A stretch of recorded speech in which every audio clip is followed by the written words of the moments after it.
Selamat datang kembali di pembahasan mendalam kita. Pernah nggak sih Anda merasa agak bingung gitu di kerjaan? Terutama kalau manajer Anda tipe yang ya ngasih kebebasan penuh, kadang mungkin terlalu bebas? Haha, sering banget itu kejadian. Nah, hari ini kita mau coba bedah nih sumber yang Anda bagikan, terutama panduan dari Amy Jensu di HBR, soal gimana caranya kita bisa pinter-pinter nentuin prioritas pas situasinya kayak gitu. Betul. Fokusnya nih, gimana nyambungin antara kontribusi kerja kita yang paling oke sama apa yang sebenarnya kita suka kerjain. Misi kita ya cari cara praktis lah biar kita bisa pegang kendali kerjaan kita sendiri. Ini tantangan yang umum banget loh. Dan rasa frustrasi itu, wah, gampang muncul kalau arahan dari atas itu minim. Iya kan? Tapi yang menarik dari pendekatan Amy Jensu ini, justru pendekatannya itu memberdayakan banget. Jadi bukan cuma soal gimana caranya bertahan hidup di situasi itu, tapi gimana Anda bisa proaktif gitu. Secara strategis, ngambil alih setir prioritas kerja Anda sendiri. Oke. Yuk kita kupas. Sumbernya kan bilang rasa frustrasi itu jadi titik awalnya ya. Nah, Amy Jensu ini nyaranin daripada nunggu instruksi yang nggak jelas kapan datangnya, mending kita tanya diri sendiri. Pertanyaan kuncinya yang pertama, apa sih kontribusi tertinggi saya? Maksudnya gimana tuh? Nah, pertanyaan kontribusi tertinggi ini dalam sih sebenarnya. Ini bukan cuma soal, daftar tugas harian yang dikasih bos. Bukan to-do list biasa ya? Bukan. Ini lebih ke nyari titik temu, irisan gitu.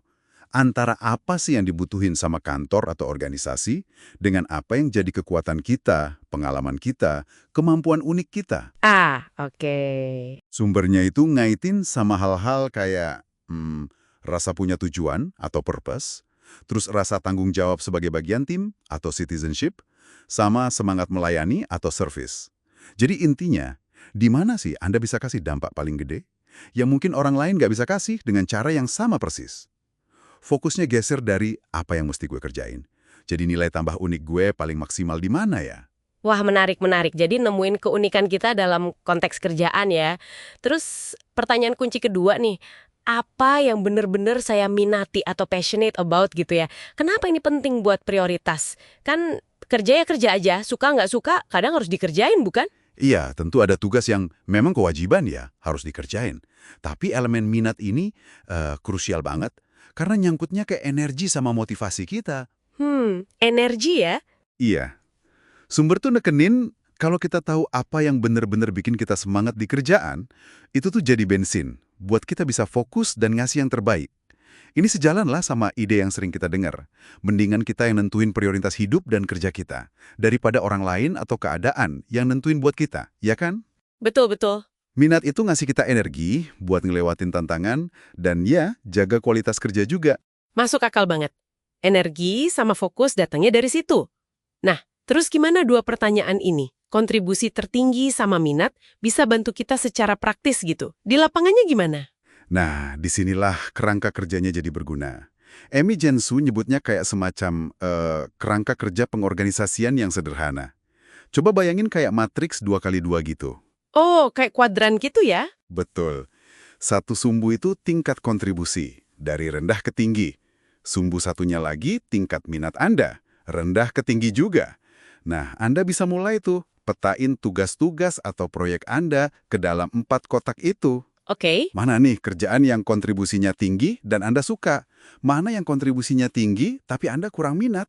Atau sebaliknya, Anda suka banget tapi kontribusinya mungkin belum terlalu jelas. Nah, dengan visualisasi ini, Anda jadi dapat kejelasan yang lumayan oke buat bikin keputusan soal prioritas.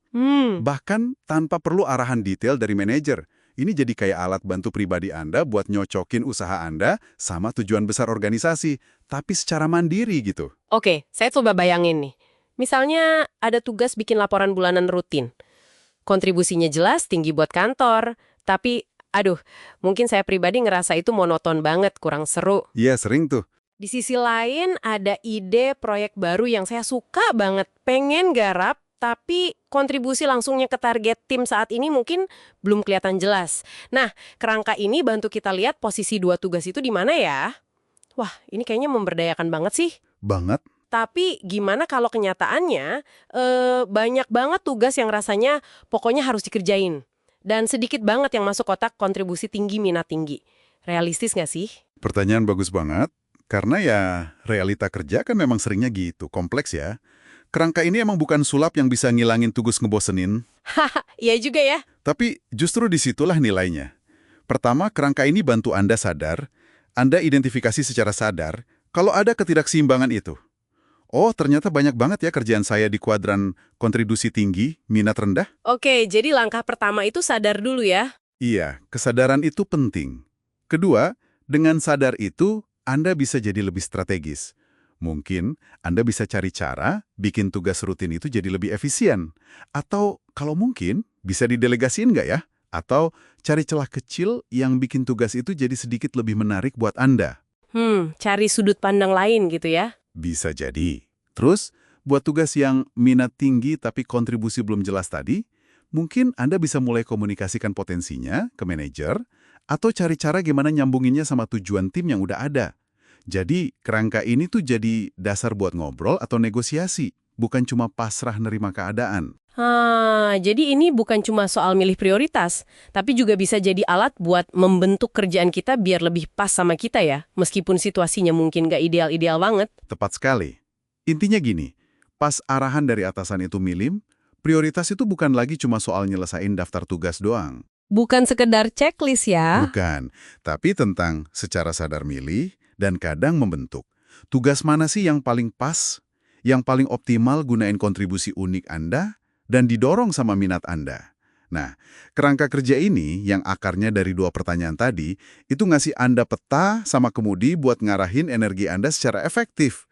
Anda jadi dapat lagi kendali dan kejelasan.